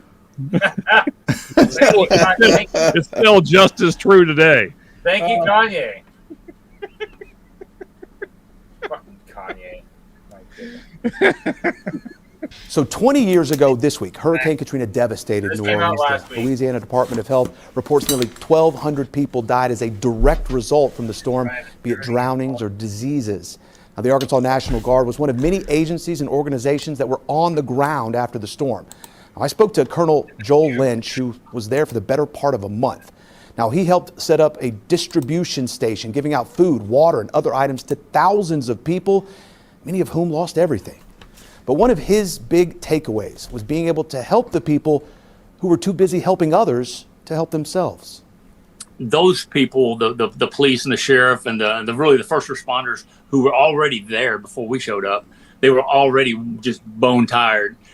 And their own homes were underwater. Their own homes were affected. Their families were being affected. But they were still coming to work, putting in 14, 18-hour days. He also talked about the crucial role that Fort Chaffee and Fort Smith played in the aftermath of Katrina. Now, this is more recent video, but during that time, more than 30 non-military agencies like police and fire, as well as nearly 20 social service groups like the Red Cross and Salvation Army, they were there. They helped nearly 10,000 evacuees at Fort Chaffee who were sent there from Louisiana. Hey, all right. World of Warships. I hate you two more and more. Every time we do this, I hate you. I'm just saying, did anybody else hear that and think Iron Eagle? No. Yeah, but man. So the thing that brought up the Hurricane Katrina for me is on my day calendar, September 3rd, George Bush he orders the National Guard to help the victims of Hurricane Katrina. And so on September 3rd, military history is the day that George Bush ordered the National Guard to help New Orleans with Hurricane Katrina. And that was in 2005. And when I read that the other day at work, one of the things that struck me is I was in basic training in 2006. I got to go anywhere I wanted for Exodus, which is Christmas leave during basic training. You get to, if you are in the cycle that falls on Christmas of basic training, you get a week to, if your choice or not, and they're going to take it out of your pay and take it out of your military leave, but you can go for a week out. So I didn't really have anybody to go back home to because I joined from Washington State, and I didn't have any family there besides my brother at that time. So I went to Pensacola, Florida, where my dad was living at that time. On the way there was some severe weather or some shit, and my plane from Fort Leonard Wood, Missouri, or it was probably St. Louis, had to stop in Alabama and unload us and take us by bus to Pensacola. Now, I was fortunate enough to sit next to an absolutely gorgeous woman and chatted up with her the whole time. Hell yes. And, I took off my uniform top and put it on her while she was trying to sleep. That was a good trip. Anyways, one of the things that stands out. We all knew that Mark was a stud. No one needs This is December 2006. Like I just said, George Bush sending in the National Guard in September of 2005. Now, December 2006, I'm at an airport in Alabama where half of the airport is still shut down because of damage from Hurricane Katrina. And it wasn't even that year that Hurricane Katrina happened. Hurricane Katrina, look it up, was in 2004. Yep. And I'm there in December of 2006, and half the airport is still shut down because of damage. There's a lot of places in our country that do not have the money that the major cities do. Like this little airport in Alabama that was 2 years later still hurting from the hurricane damage because their local people can't afford to fix it. And our government is not helping fix it because our government does what our government does. Hooray. It was mind-blowing that the only place I could get food and try to buy this gorgeous blonde something to eat was a vending machine. Yep. That was the only thing we had available. Fun fact for anyone that cares, Juvenile did a great video shortly after Katrina rolled through, and it was like clear to actually do something like a video called Get Your Hustle On. If you ever want to see what it looked like right after Katrina, that video kind of shows you. Other fun fact, Mark's an absolute stud, and he scored. She appreciated the vending machine snacks. Well, I think what Ben's trying to say is either way, she got some meat. Hurricane Katrina. Attaboy, Mark. Raise bless to Mark, getting it done. Here we go. Right? I love you guys. Did you get support from the AT&T Theater, and was it your first joint for CAS? So if you guys don't know, CAS, CAS, is Close Air Support. I cannot tell you how many times we had close air support from Apaches shooting from their machine gun or the what are they called? The rockets, the Hellfires. Had many times we're getting engaged from a tree line and having the Hellfire rockets from the Apaches lighting up the tree line. Got lots of close air support from Apaches. There was only one time where we got close air support from an A-10. And it was mind-blowing because I was actually in the turret.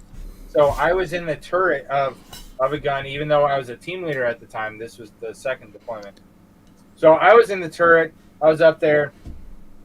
And all of a sudden, big-ass plane goes right over me.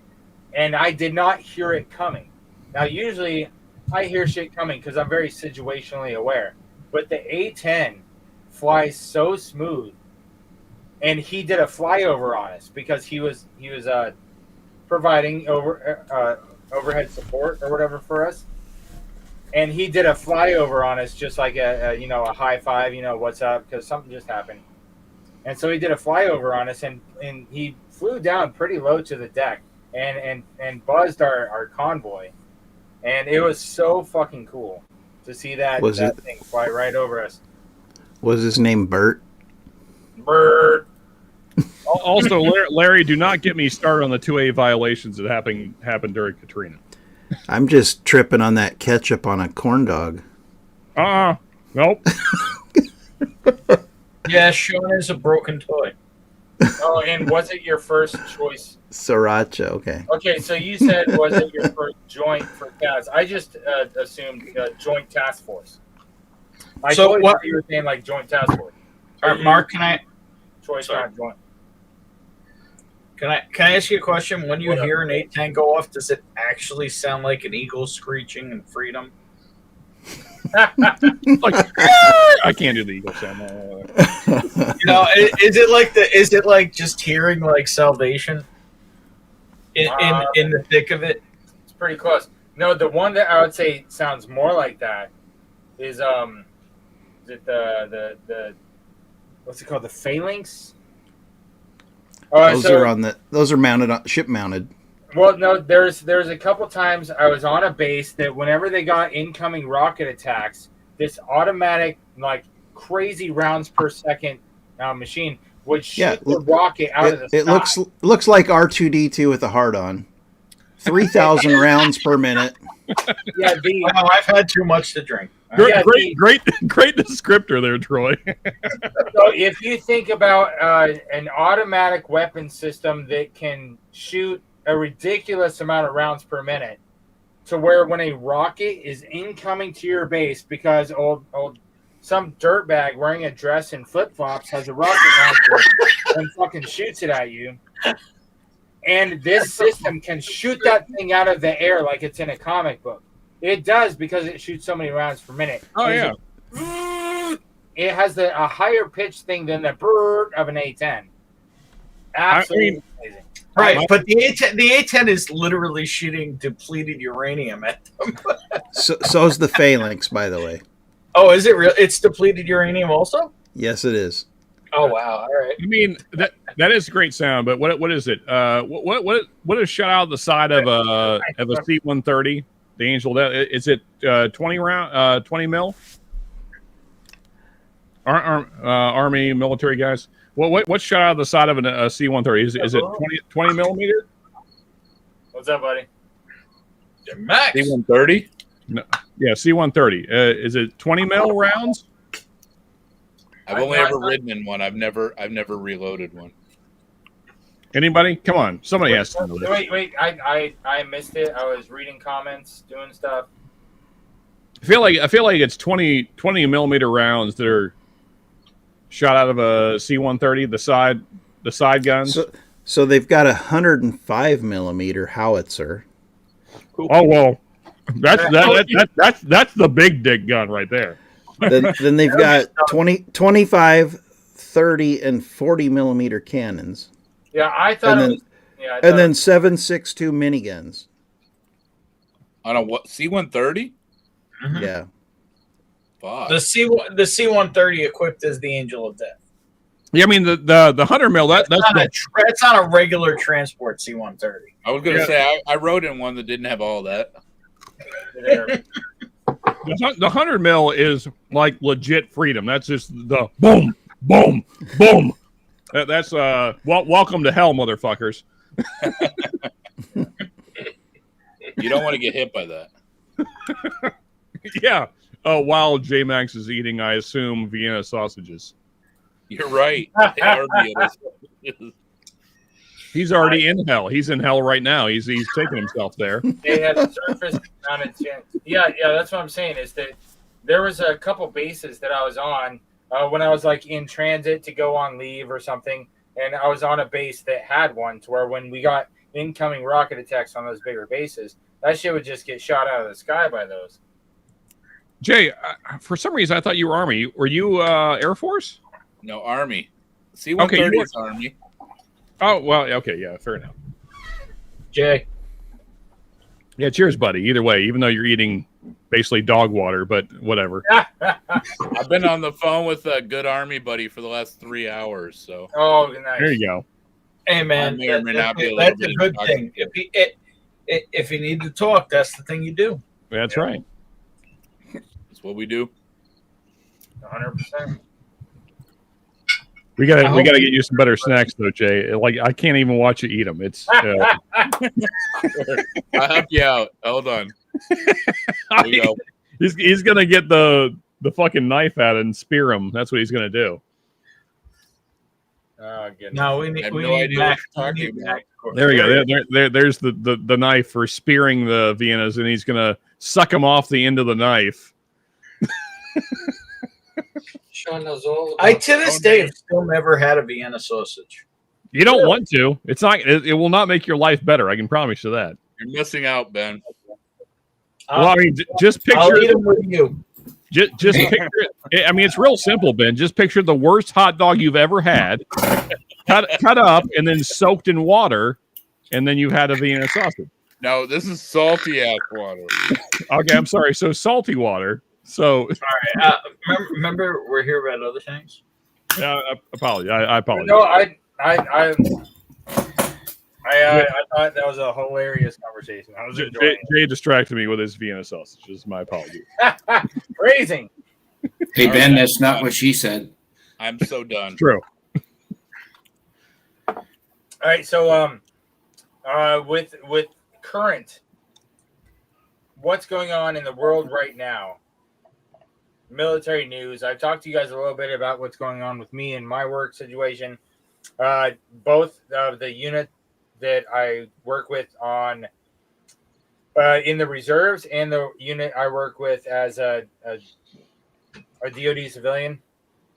Both units are going through major restructuring right now. On top of all the other things I've told you, the infantry division that I'm in on the reserve side, they are going to be putting together a whole battalion of drone operators, a whole battalion. Interesting. Okay. So that whole element is ramping up. My son, a couple of weeks ago, he just started high school. My oldest just went into high school this year, and one of the things he was most excited about is getting into JROTC. And this is the first year JROTC is offering a drone program for JROTC cadets. Nice. And so they offer other programs, like you can join the drill and ceremony group that does the drill and ceremony thing and do the judge and do the competitions. And they go on national competitions and all that stuff. Or you can join the Rangers group that goes and does repelling, and they go running twice a week and all this stuff. But they, for the first time this year, are offering a drone a learning group in JROTC. So it's a big change in our modern Army that I've been seeing. So I wanted to open it up, which haven't really done before. Open it up. Is there anything that you guys have seen in the chat or on the panel going on in the military right now that you would like to discuss? Kind of open floor. Yeah, big deal. Big deal. I'm very proud of him. Especially that's the most excited thing he's what's up Northwest Curveball? Say again? I said, what's up Northwest Curveball? Ben Demon Hunter, you're wrong. You're so wrong. But spam's not awful. Honestly, of possible meets, I don't know where I'm at on that. Possible meets? Yeah, I mean, we don't know what they are. Well, they're shelf stable. Yeah, that's true. To my knowledge, actual meat is not. So, Right. You put enough salt with it, it will be though. So my wife's cousin's 19 joined the Canadian Army in July, and we're happy. Right on, Ben from the north. That's awesome. Yeah. Congratulations. The real deal. Beats Camelot. Yeah. So, did none of you guys in the chat or on the panel have anything, issues or current events going on with the military that are happening right now that you want to bring up and discuss? I got out in 2003. I do not watch national news at all, ever. I mean, I'm still reeling for the fact that Canada has a army. All right, so Love you, Ben. Okay, that's something. What's going on? Israel takes 40% of Gaza City with eyes on military rule and forceful new offensive. Yeah, fuck them. Top stories. Yep, Israel and Gaza still talking about their thing. What a surprise that the East is still fighting. This has been happening for 2,000 years, Mark. Yeah. Oh yeah, yep. No surprise. Venezuela not really. military aircraft carrier. Okay. How about rapid military bringing the Caribbean? Honestly, the Venezuela thing is interesting to me. In that they think that they could possibly fuck with us. Like it's hilarious that they think that they have a chance. Venezuela? Yeah. Yeah. I mean, they got like 3 old F-16s. Yeah. That's scary. Well, we probably couldn't deal with that. Without even trying. Probably a drone took out like a drug boat earlier this week, which was fun to watch. All right, Trump gives DOD's secondary name as Department of War, circumventing Congress. Most air shows could probably handle Venezuela's entire military force. Exactly, Jay. Exactly.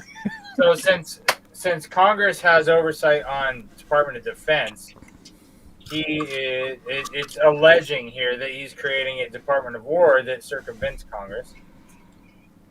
F-35s will be deployed against drug cartels in the Caribbean. What are they going to do? The F-35s are going to drop fucking bombs on them? What's going on? I mean, here's what's his name? Mendoza? Is that his name? The head of Venezuela? Maduro. I'm sorry. Yeah. I thought that was. I mean, I love how cute he is, like acting like he's gonna like show up the United States military. Like, what are you doing, bro? I saw a video. They had like 75-year-old civilians signing up for their military. Yeah. Like, I mean, we'll spend a couple minutes taking out their 3 jets and their Air Force and their couple ships in their Navy, and then what's left, right? I mean, honestly, you have clearly when the United States military is what you're going against, and you're Venezuela. Like, learn to throw in the towel. I mean, come on now. From what I've heard of the 10 minutes that I've been on this stream live, there are 19-year-olds that can handle Venezuela's military. Yeah, like with a drone. True. That's a true story. Yes. Not. There's no personal hand-to-hand nothing. No troops on the ground. Right. Oh, there you go. Yeah, the DC thing seems to be going well. I was kind of adverse to it because government overreach, but it seems to be going okay. Yeah, they're cleaning up the town, right? FYI, Mark, I sent you some stuff on the phalanx earlier if you care to backtrack at all. All I could say is hopefully the DC spreads to Baltimore because it could use some work. You're not kidding, Ben. Yeah, I mean, I don't know how we didn't go to Baltimore first, honestly. Oh, you sent it to me on my phone. I did, yeah. Oh, yeah, I'm on my computer. Yeah, I don't. Yeah, Let me see. Hold on. I mean, it's nothing important. It's just some cool video. Mark, since you're covering this topic about where we're sending National Guard to, it was really cute when the mayor, governor, I don't really care who he is, acted like Chicago had no problems. That was kind of adorable to watch. Oh, that's so silly. Yeah, Chicago has had one of the highest murder rates of any major city for decades. They're like, oh, yeah, we good. Yeah, like, we got no problems here. We don't need any help. But they have like 60 shootings last weekend. Yeah. Yeah, in one weekend, that's absurd. Everything's going great. Everything's going good. Think about the amount of population in Chicago. 60 shootings. I mean, that's pretty minor. Am I right? Like Black Lives Matter, Jay. Okay. Oh, okay. All right. Israel striking Gaza buildings. So I mean, Gaza and Israel has not calmed down in the last what's it been? Like shocking news. Year and a half. 2,000 plus years. No. I mean, just this shocking news that the Muslims and the Jews are still fighting. The Middle East is still fighting over the Holy Land. Hold on. We have not checked on the poll in a while. Let's check the status of the poll. So military branches represent... God damn it, I was muted. Can I ask a serious question? I was muted before you go on to the poll on the previous topic. Go ahead. If they had 20 to 40 Americans known either alive or dead hostage, would we be like, yeah, just chill out, let it go? No. No. For what? Well, I mean, Ben, to my knowledge, there's kind of equal number of hostages on both sides. But, I mean, that said... Are you on crack? All right, I'm not going to do this on Mark's stream, but Sean, you could be actually on drugs, and I'm going to let it go at that. No, I mean, Israel does... What, are you saying there's no hostages that Israel has? I don't know what you're saying. Absolutely. If you consider serial killers, bombers, or murderers hostages, then you're on crack. Yeah, I'm going to let it go with that. Okay. So we're hydrating. We're drinking water. I actually Got joined some water right here. I joined Jay in eating meat sticks. I want to be really clear. Like, I'm not like pro Palestine. I just think the whole thing's a shit show. I think that both governments are equally evil, and I mean I say that by saying that I hate all governments. Which, if you know me at all, then you know that that's true. So. I think those are actual meat sticks, though. Like that's they are, yeah. So all beef sausages, yeah. Oh, yeah, we have some of those here too. I just prefer the potted ones. That's whatever floats your boat, fills your mouth, whatever the thing. After midnight, and once I've had a pour or three. There you go. Yep. All right, so hey, we Mark. have everybody watching sees there's a poll in the chat. Okay. What military branch did you or your family serve in? Tonight, the Army is leading the way, 45%. Cool. Navy Marines just hit 30%. Air Force Space Force is at 16%. And other countries' military is 9%. And so 9% of the people watching right now, their family served in other countries' military, or they did. There you go. Air Force Space Force is third place. Navy Marines is second place. Army Coast Guard leading the way in first place. Appreciate all you guys participating in the poll. And I am about to end the poll in 2 minutes. So if any of you guys watching right now, if you haven't voted in the poll, verbal typo. If any of you guys haven't voted in the poll, vote right now. I'm going to shut down the poll in 2 minutes. Then we're going to shut down the live stream so we can get into the backstage shenanigans here. How many of these 40% are Coast Guard? I'm just curious. No, that's funny. No, I don't have a way to. It's all Army. He's carrying the Coast Guard. Because the Marines and the Navy, those are both heavy percentages, I'm sure. Right, I know, but so the thing is that they won't let me do more than 4 options on a poll. There's a fact. Yep. Okay, fair. Yeah, so if I could do 8 different ones and have them all separate, I 100% would. But I can't. I can only do maximum 4 on a poll. Hey, I'm not mad at the Coast Guard or the Marines or the Navy. Just saying. Just saying. The Army's leading the way. It just depends on which bar I'm in. You know, Mark's happy. That's all that matters. Yep. Hey, Mark. Yo.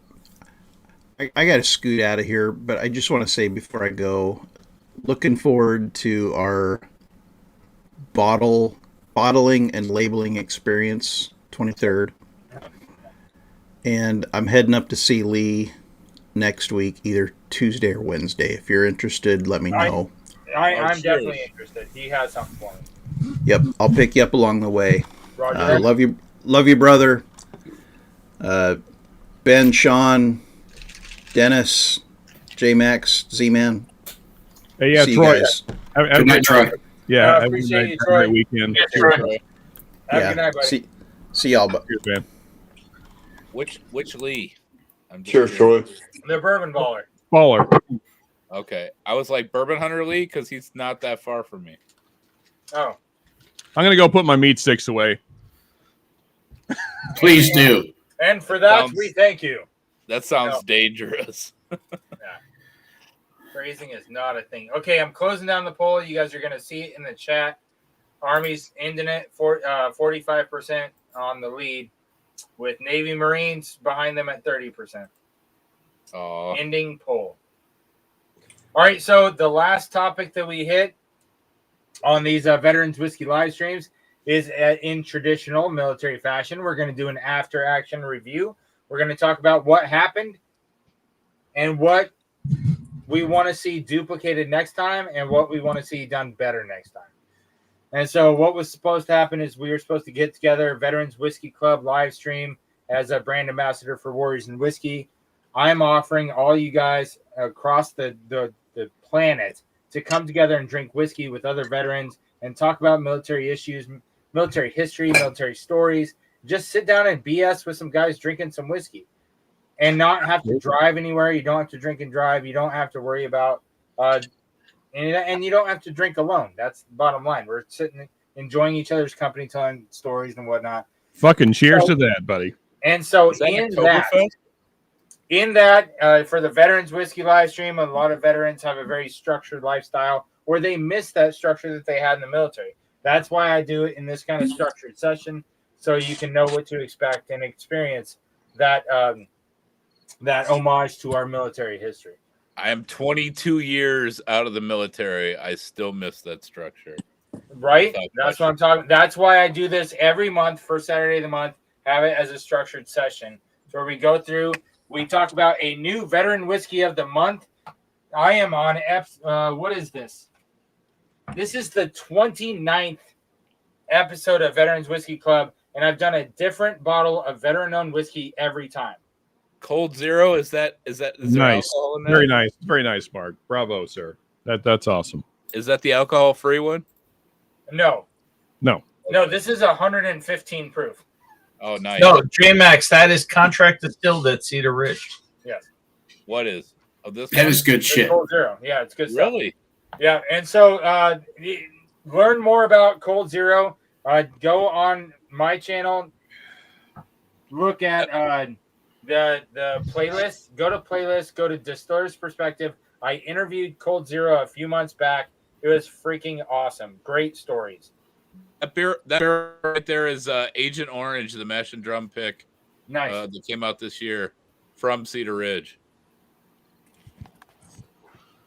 Sorry. Yeah, I like Cedar Ridge. And so Veteran Whiskey of the Month was Cold Zero Reserve. This is the one where every single bottle has a wet signature from a living Medal of Honor recipient. Oh, that's badass. Yeah, it is. That's awesome. See?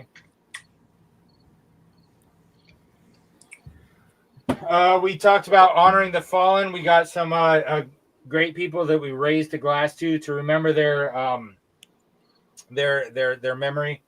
We talked about significant events in military history. We talked about some Medal of Honor recipients, shared their stories, and we talked about current things going on in the military. So if we're going to do it again next month, so what should we make sure we do next month again, and what should we try to do a little bit better next month? Open to the chat and the panel. I wasn't live, but I want to give it up for Sergeant First Class David Ezel. Some gave all, and all gave some. Hey, man. Cheers to that. Cheers to that. Keep the same thing going, Mark. I put his name on the board, raising the glass to him. Absolutely. Yes, sir. Cheers. I mean, I believe that was Mark. I mean, obviously, I'm not a veteran, but just my personal take, for whatever that means. I'd like to see more stories of the fallen that gave it all, personally. But that's just me. And I agree with that, because there's been some stuff you've had on here where it was people that were just taking bullets and they fucking were fighting. They were fighting. So I think what they're saying is if you can find stories of men who didn't get the Medal of Honor, or women, regardless of medals, who didn't get the Medal of Honor but gave all. Hey, I mean, because to me, like, the guys that are the absolute legends is just the guy that made sure that the rest of his platoon made it out and probably died. I mean, like those are the guys, like, that takes fucking balls of steel to just stand there and take it and like make a wall of bullets so your boys can make it out. That's yeah. I mean, that's yeah. But with that being said, he's also strapped with when he's putting it out and previous things I'm just happened saying, like, during that month. Hang on. Yeah, I think Mark does his due diligence. Mark kind of does it already, but maybe call it out a little more. To anyone who was lost in that month, you know what I mean? Maybe let's do when we cheers to say, like, to anyone who gave all this month. Oh, not just the ones that we're talking about, but right. I know you kind of do that in the last speech, but like to specifically state, if you gave all, this is for you. Yeah. Yep. Yeah, and Mark, I don't want to like put on you to find all the guys that have died in this month, because that'd be such a huge list that it'd be impossible. Well, and then what would I do next year?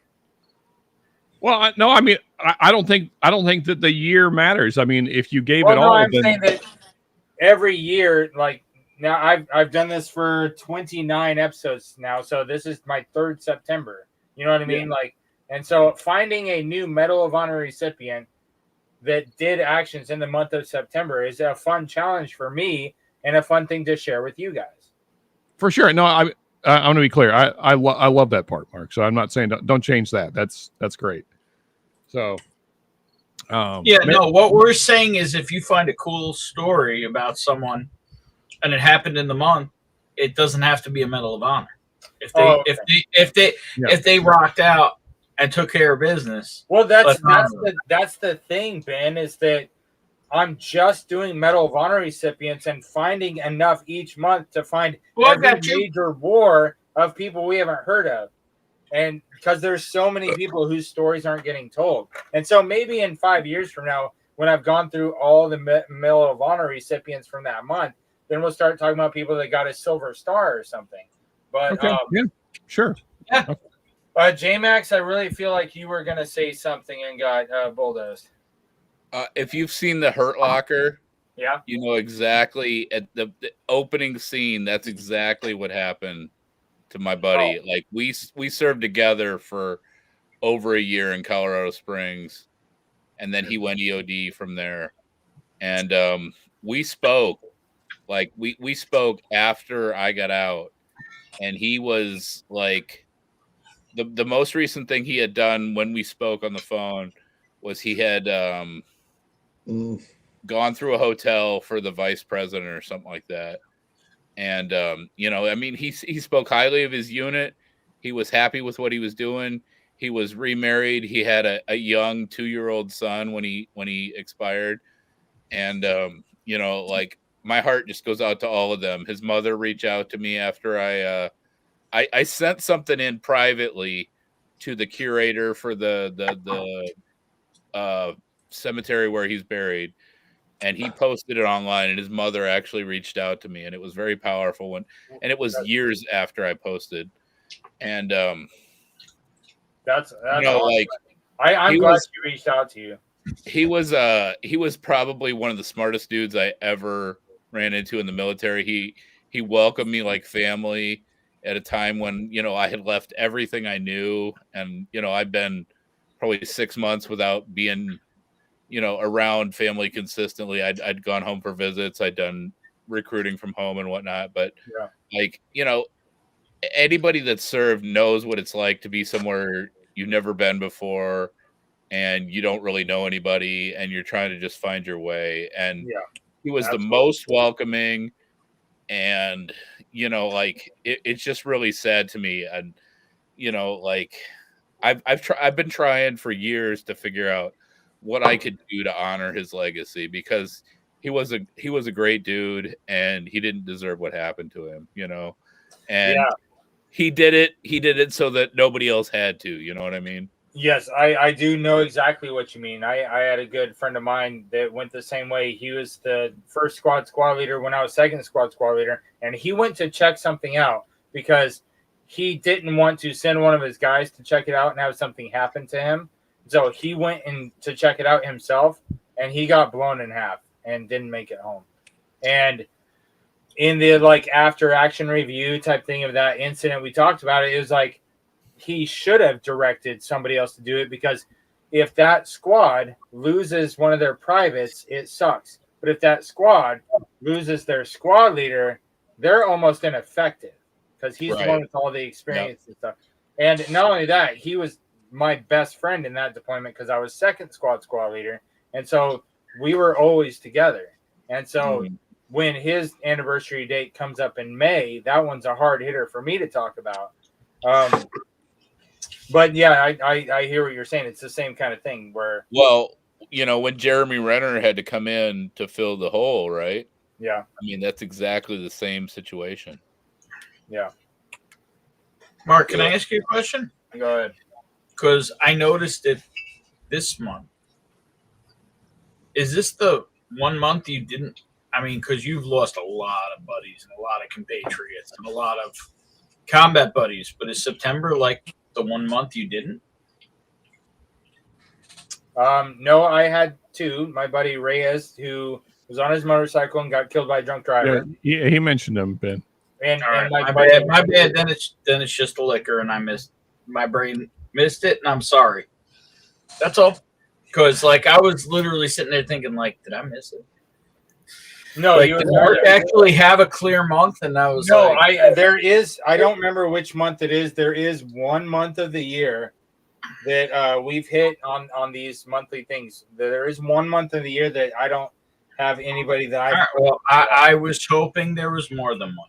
No, there's unfortunately there wasn't. But I'll blame this guy that I was with earlier. I'll take it. I'll take the blame. So one of the AAR comments of one thing that you guys could do better next month than this month is to do your 22 push-ups every day so it doesn't kick your ass next month. That's a fair point. Charles, I think that is a very solid suggestion.